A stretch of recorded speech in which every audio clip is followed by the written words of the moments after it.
मैं रोज़ editorial reading नहीं कर सकता, ग्रामर रूल्स नहीं पढ़ सकता, मैथ्स में रोज़ quadratic equation, number series, arithmetic के क्वेश्चंस नहीं सॉल्व कर सकता, ना ही मैं रोज़ रीजनिंग की पजल्स को सॉल्व कर सकता। मुझे ये सब करने में बहुत ज़्यादा प्रॉब्लम होती है, इससे मैं कोई ना कोई टारगेट छोड़ ही देता हूँ। तो क्या करूँ? बिना टाइम टेबल फॉलो करे मैं कैसे SBI PO या क्लर्क की प्रिपरेशन कर सकता हूँ? Exam oriented study. Exam oriented study में आखिर है क्या? आपके लिए दो इम्पोर्टेंट कंपोनेंट है। First is previous year questions and number 2 is mock test with analysis. तो एक एक स्टेप आपको समझना बहुत ज़्यादा ज़रूरी है ताकि आपको एक प्रॉपर वर्किंग प्लान मिल सके, और तो एक भी स्टेप मिस नहीं होना चाहिए। तो सबसे पहले आप करो प्रीवियस ईयर क्वेश्चंस। उनमें आप आइडेंटिफाई करो कि भाई ऐसे कौन से चैप्टर्स हैं जो हर बार एग्ज़ाम में रिपीट होते हैं। जैसे हो गया आपका simple interest, compound interest, board and stream, profit and loss, percentage, ratio, mixture and allegation. यानी कि अर्थमेटिक में कुछ ऐसे टॉपिक्स हैं जो हमेशा रिपीट होते ही होते हैं। स्पेशल स्ट्रीम का टॉपिक है, उसमें आप हमेशा देखते हो कि एक बोर्ड ऊपर जा रही है, एक बोर्ड नीचे आ रही है, तो आपको रिलेटिव स्पीड को यूज़ करके हमेशा क्वेश्चन पूछा जाता है। तो आप उस क्वेश्चन को एक टाइप मानो और वो टाइप की प्रैक्टिस करो। फिर जैसे आपका सिंपल इंटरेस्ट, कंपाउंड इंटरेस्ट है, मान लो 2 साल में इंटरेस्ट XYZ है, तो कितने टाइम में डबल हो जाता है इंटरेस्ट। ये इस तरह के क्वेश्चन हमेशा ही इन एग्ज़ाम्स में आते हैं बैंकिंग में। और फिर आप करो अपने मॉक टेस्ट विद एनालिसिस। उन्हीं मॉक टेस्ट को आप प्रैक्टिस करो, उन्हीं में आपका सब कुछ सिलेबस कवर अप हो जाएगा और आपको रोज़ रोज़ प्रैक्टिस नहीं करनी पड़ेगी। बल्कि मेरा मानना है कि एग्ज़ाम ओरिएंटेड प्रिपरेशन करना is more important than following any kind of time table. तो आप जब मॉक दोगे तो आपका पैटर्न होगा 30 questions for English 30 marks, maths 35 question 35 marks, and reasoning 35 question 35 marks. This is the pattern for your prelims examination. तो prelims के लिए it is more important to give मॉक्स।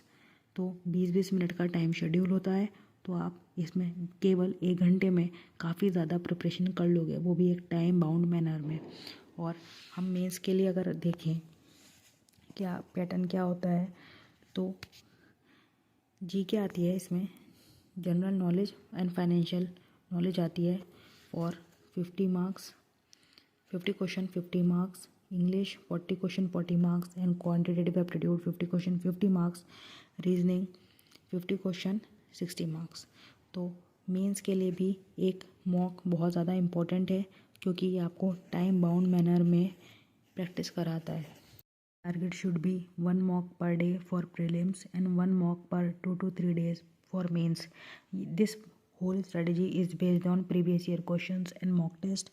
और mock test आपको कौन से देने हैं, उनमें से 2 हैं टेक्स्ट बुक, जो मैंने पर्सनली यूज़ किया है, गुड इनफ।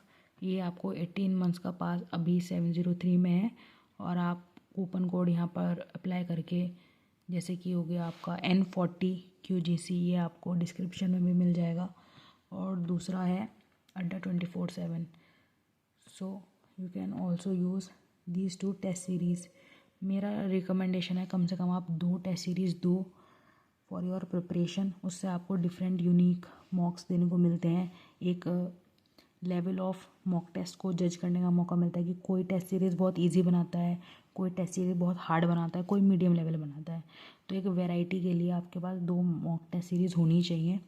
और other mock test series I think practice mock और एक गाइडली, इन दोनों की भी आती है, but I do not have any idea about these 2 mock test series, ये कैसी हैं, इनकी क्या क्वालिटी है। तो आप इन चारों में से आई थिंक कोई भी 2 ले लोगे तो it will be more than enough. या आप कुछ मॉक टेस्ट फ्री भी लगा सकते हो, जैसे अड्डा पे कुछ फ्री मॉक टेस्ट होते हैं, बट आई डोंट थिंक कि आप उनको लैपटॉप पे लगा सकते हो अगर आपने परचेज़ नहीं किया हुआ है। You can only I think give it on mobile for free. Okay guys, तो ये आप करो प्रैक्टिस। अच्छा, टेक्स्ट बुक पर भी है, आई थिंक थोड़े फ्री टेस्ट हैं ये यहाँ पर, ठीक है।